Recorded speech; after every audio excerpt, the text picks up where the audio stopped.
Subscribe کیجیے ہمارے channel نور رضا کو اور بیل آئیکن کو پریس کیجیے جس سے آپ کو ہماری نیو ویڈیو کی نوٹیفیکیشن ملتی رہے۔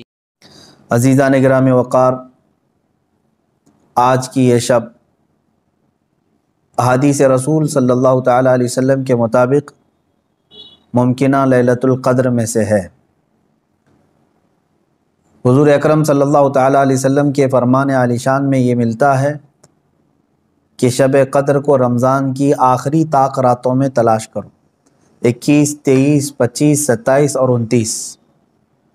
اور اکثر فقہاء کرام، اولیاء کاملین اور بزرگوں کا رجحان لیلۃ القدر کے متعلق اس رات ہی کی طرف گیا ہے، وہ 27ویں شب ہی ہو سکتی ہے، زیادہ غالب گمان یہ ہے۔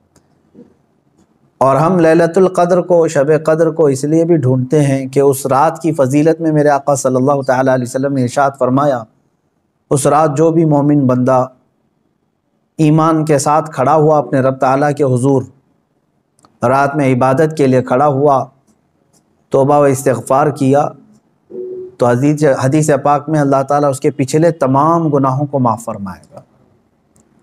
اس لیے لیلۃ القدر کی جستجو میں ہر مومن رہتا ہے کہ اس رات کو اگر اللہ تبارک و تعالیٰ نے معاف کرنا ہے، اس میں میرا بھی نام شامل ہو جائے تو پچھلے سابقہ تمام گناہ معاف کر دیے جائیں گے۔ اللہ تبارک و تعالیٰ ہمیں لیلۃ القدر کی برکتیں عطا فرمائے اور سابقہ خطا اور گناہوں کو مولا معاف فرمائے۔ میں تمام مومنین سے یہی کہوں گا کہ یہ رات جس کے متعلق قرآن کہتا ہے لیلۃ القدر خیر من الف شہر، یہ ایک شب قدر جو ہے، ایک لیلۃ القدر، ایک رات 1000 مہینوں سے افضل ہے۔ 1000 مہینوں سے افضل ہے۔ 1000 مہینے کئی سالوں میں ہو جائیں گے جب آپ اس کو ترتیب دیں گے۔ 1000 مہینے تو کتنے سال بن جائیں گے، تو یہ اتنے سالوں سے بہتر ایک رات ہے۔ یوں سمجھ لو پوری زندگی عبادت کرنا ہے ایک طرف، اور لیلۃ القدر کی اس مقدس گھڑی میں عبادت کرنا ہے ایک طرف۔ اس لیے اس رات کو ضائع ہونے نہ دیں۔ جو لوگ اس رات کو عیش و عشرت میں اور ادھر ادھر بیٹھ کر کے یا پھر گھومنے پھرنے میں، بائک رائڈنگ میں اور لوگوں کے تماشے دیکھنے میں جو گزارتے ہیں، میں سمجھتا ہوں وہ بہت بڑے حرمہ نصیب ہیں۔ انہوں نے اپنی قسمت میں ملی ہوئی اس رات کو اپنے ہاتھوں ضائع کیا، ہلاک کیا۔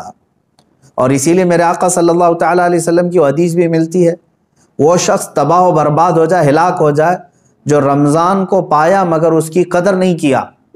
اب حضور پاک صلی اللہ تعالیٰ علیہ وسلم نے اس کے لیے دعائے ہلاکت فرمائی ہے، تو ایسا بندہ تو ہلاک ہونا ہی ہے، ایسے کو تو برباد ہونا ہی ہے جو رمضان پایا لیکن اس کی قدر نہیں کر سکا۔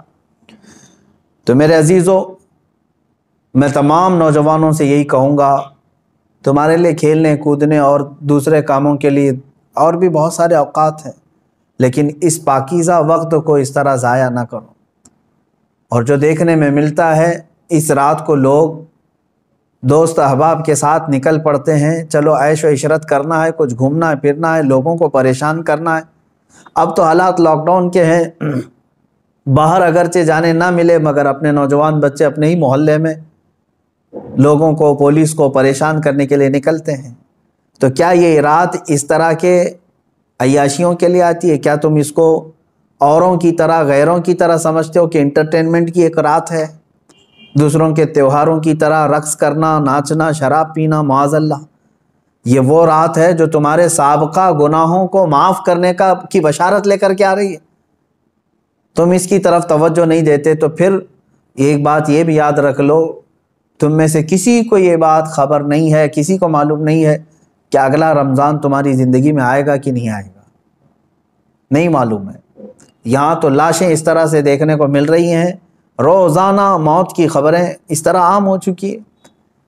تو آپ اندازہ کرو کہ اگر آپ کو اللہ تعالیٰ نے یہ رات عطا کیا ہے تو یہی سوچ کر کے کہ آپ عبادت کرو کہ شاید میری زندگی کی آخری رات ہوگی، یہ لیلۃ القدر شاید میری زندگی میں دوبارہ نہیں ملے گی۔ جب یہ تصور تمہارے اندر آئے گا تو انشاءاللہ عبادت کا ایک ذوق بھی بڑھ جائے گا، لطف بھی آئے گا، اور اللہ تعالیٰ سے گڑ گڑا کر کے مانگو گے بھی۔ اس طرح سے مانگو کہ مولا اگر یہ میری زندگی کی آخری شب قدر ہے تو اس رات کو بخشے بغیر مجھے اپنی جگہ سے نہ اٹھا، میرا نام بخشے وہ میں شمار فرما۔